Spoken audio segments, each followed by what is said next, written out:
Although women are sometimes still referred to as the weaker sex, in many ways our bodies are stronger than men's. Women are less likely to get a heart attack in middle age. We live on average about 5 years longer than men, and certainly most women know just how physically demanding having a baby can be. That's a test of stamina that men's bodies never go through. So where does the idea that women are somehow more frail than men come from? Well, women do seem to spend more time at the doctor's. But perhaps that's got something to do with the fact that we have a more complex reproductive system, and also because we face certain health problems that men just don't encounter. In this series, we'll be looking at some of the health issues that are unique to women, from period pains to postnatal depression. In this first program, we look at the powerful control that women's hormones have on their bodies, effects that are both physical and emotional.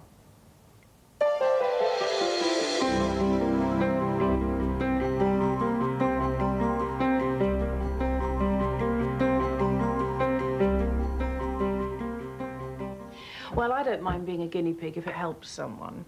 You see, I'm having these rows with my partner, and he accused me of having mood swings. Well, his idea of a mood swing is when he loses an argument, and then he accuses me of having a dodgy cycle. And I don't mean exercise bike. Well, I did make an appointment with the GP, and I said to him, "Doctor, I think I'm having trouble with my womb."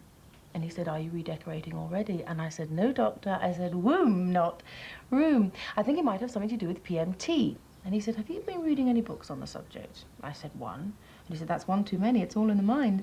Well, I'm not a doctor, but I thought, no, it's a lot lower down than that. So the next morning, I made an appointment to see a woman doctor, and she was marvellous. We talked about everything: my womb, my cycle, my headaches, my mood swings, my compulsive shopping, lying, and generally being deceitful. And we were just going to start on my depressions when she said, "I'm sorry, it's after midnight. I really must go home." On the way out, she told me there were constructive things I could do, and I could start by keeping a diary. So here's the diary, and I bought these specially to keep it in. I think it looks very nice there.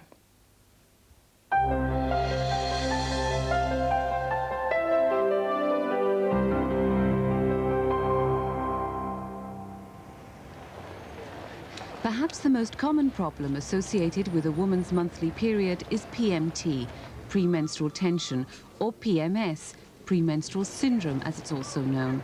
It's estimated that 3 out of 4 women experience some symptoms, believed to be the result of the fluctuating hormone levels that accompany the menstrual cycle. The 2 main hormones that are involved with the menstrual cycle are estrogen and progesterone, which are produced from the ovary. As a woman's period is ending, the estrogen level starts to rise, and it produces a sense of well-being. Most women feel quite well at that time.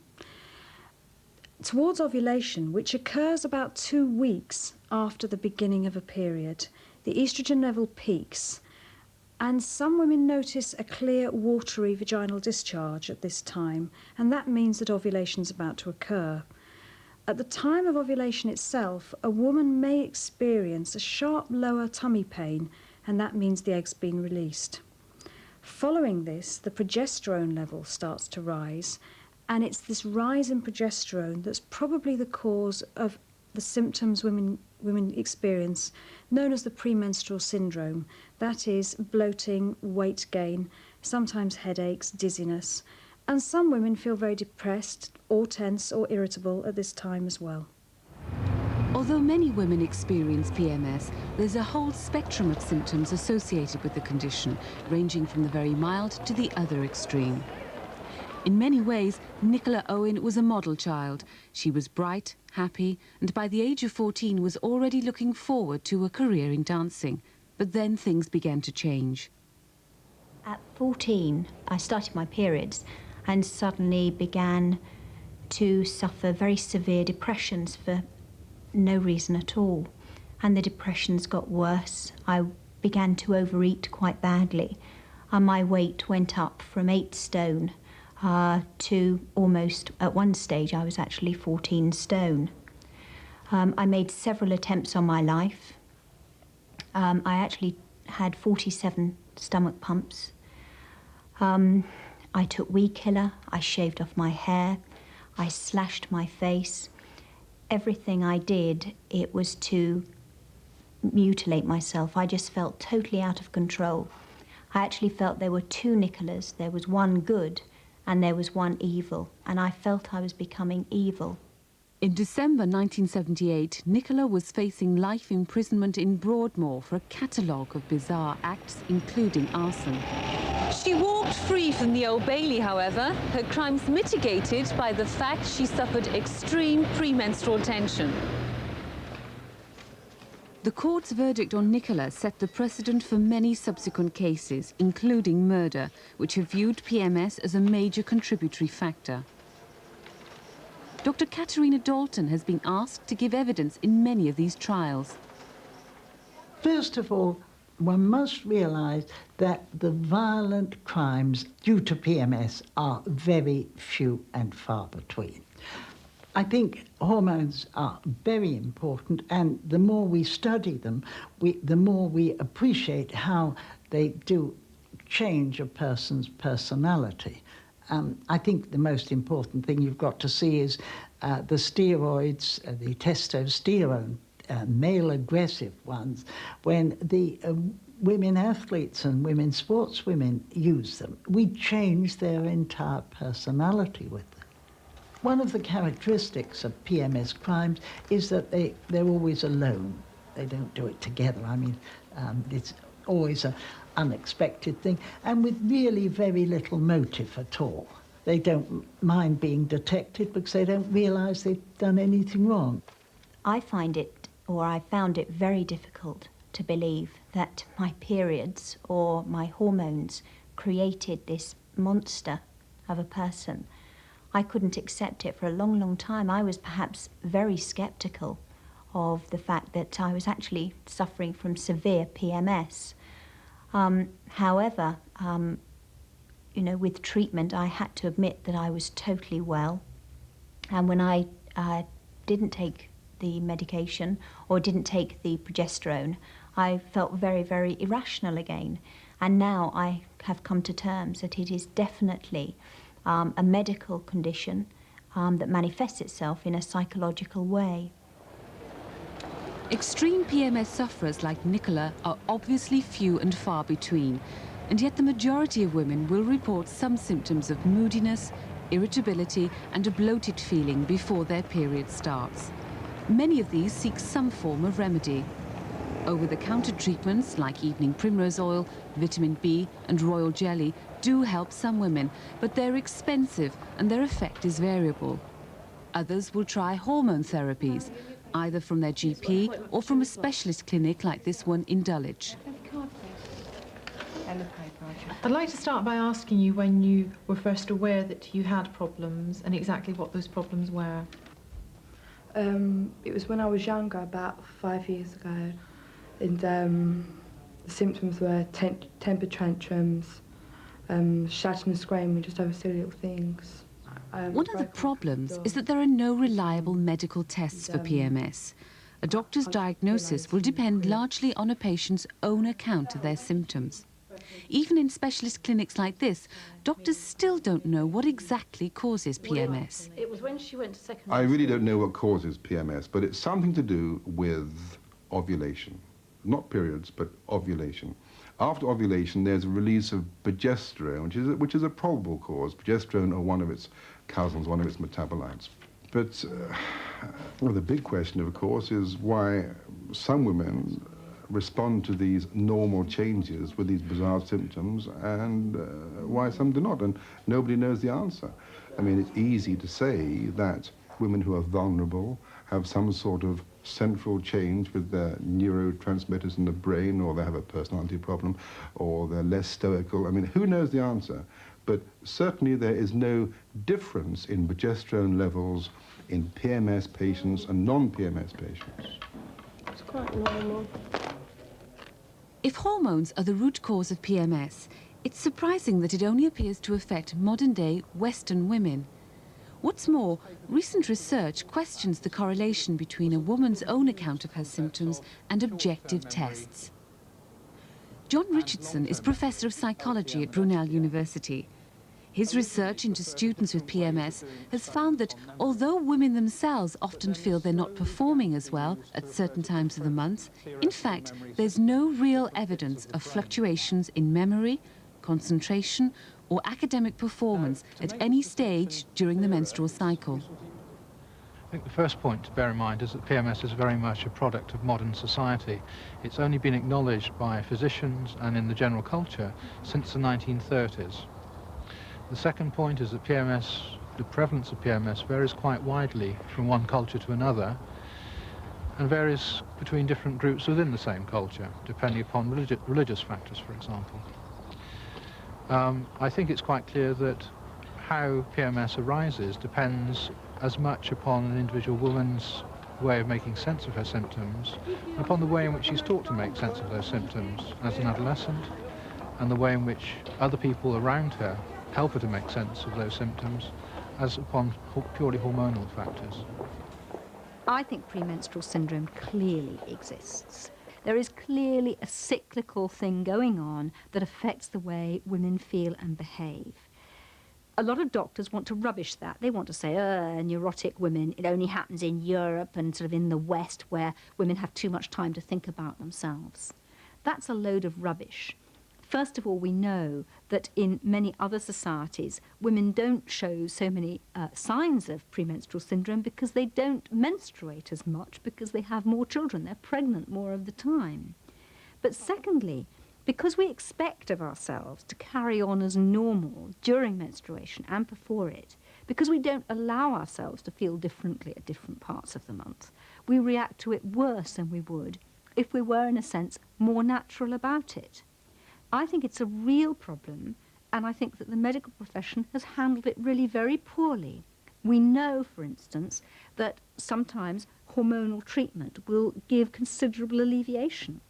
What doctors need to do is say, look, it's a real problem, and there are real solutions to it, but the solutions have drawbacks too, and women ought to be able to make those choices for themselves.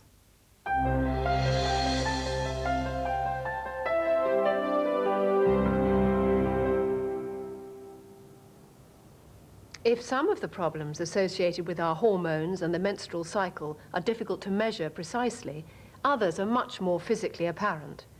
Missing periods, heavy bleeding, and period pains are common problems which can dog a woman's life and cause a great deal of misery.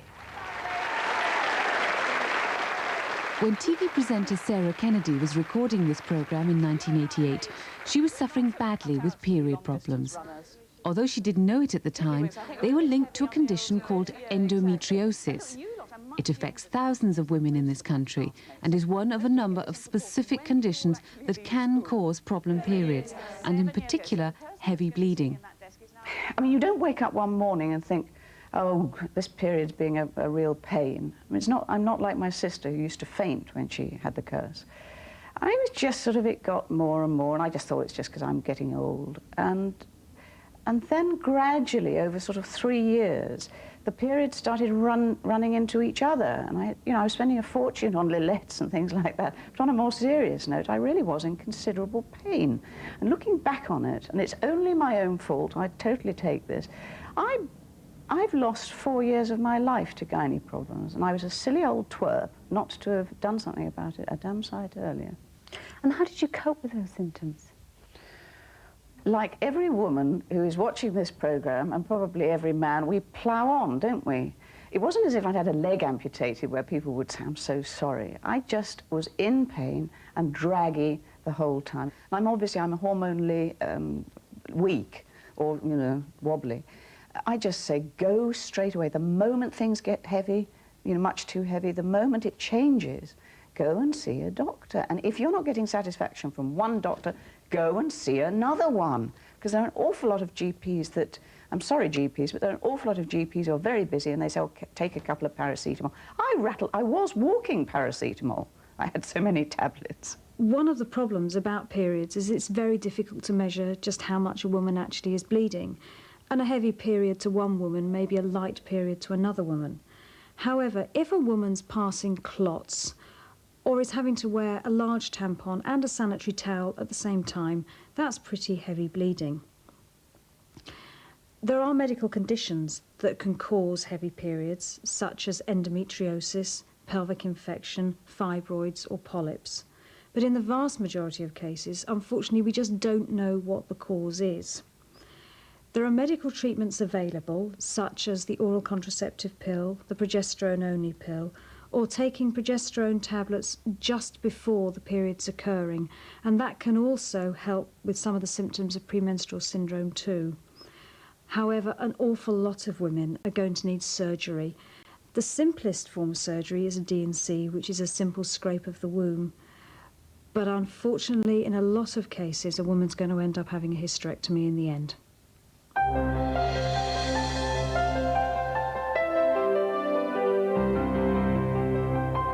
Okay, now let's have the speculum. For certain specific complaints which give rise to heavy bleeding, a hysterectomy can be the only option.